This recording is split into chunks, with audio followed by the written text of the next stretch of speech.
Hello, friends. Today we're embarking on an unexpected journey to the past.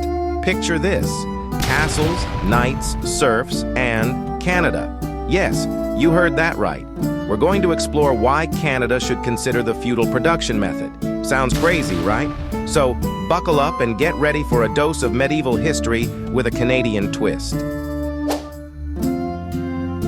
The beauty of feudalism. Let's start with the basics. Feudalism, that medieval system where lords ruled over vast tracts of land and serfs worked the land in exchange for protection. Quite the deal, huh? Now imagine this in Canada. Why? Well, who wouldn't want to see castles in the Rockies and knights patrolling the streets of Toronto? Life in the Canadian feudal village. In a feudal Canada, life would be simple and structured. Serfs would work the land, cultivating maple trees for syrup, of course. Forget about traffic jams on Toronto's highways. Now we'd have dirt roads and ox-drawn carts. Eco-friendly, right? Canadian feudal lords, wrapped in moose furs and sitting on ice thrones, would take care of their lands and loyal subjects. Everyone would have a clear role. From the blacksmith forging metal maple leaves to the baker making hockey puck-shaped bread, the local economy would flourish. Benefits of feudalism for Canada. But what are the real benefits? First, no more worries about student debt. Education in the feudal system would boil down to learning how to farm, build, and defend the fief. No final exams, just archery and sword-fighting practice. Plus, security would be top-notch. With castles on every hill, any invader or annoying neighbor would think twice before messing with Canada. And with medieval jousting at local fairs, entertainment would be guaranteed. The Canadian twist on feudalism. Of course, Canadian feudalism would have its unique touch. Feudal courts wouldn't just judge crimes. They'd also decide who has the best poutine recipe. Disputes would be resolved with excessive politeness and apologies. "Oh, sorry, I didn't mean to take your cow. Would you mind sharing it?"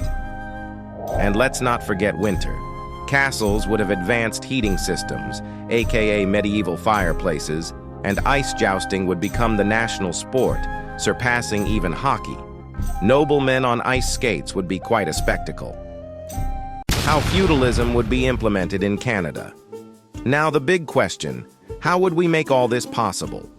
First, we'd need to divide the country into fiefs, forget provinces. Welcome to the feudal counties of Mapleland, Snowshire, and Hockeystone.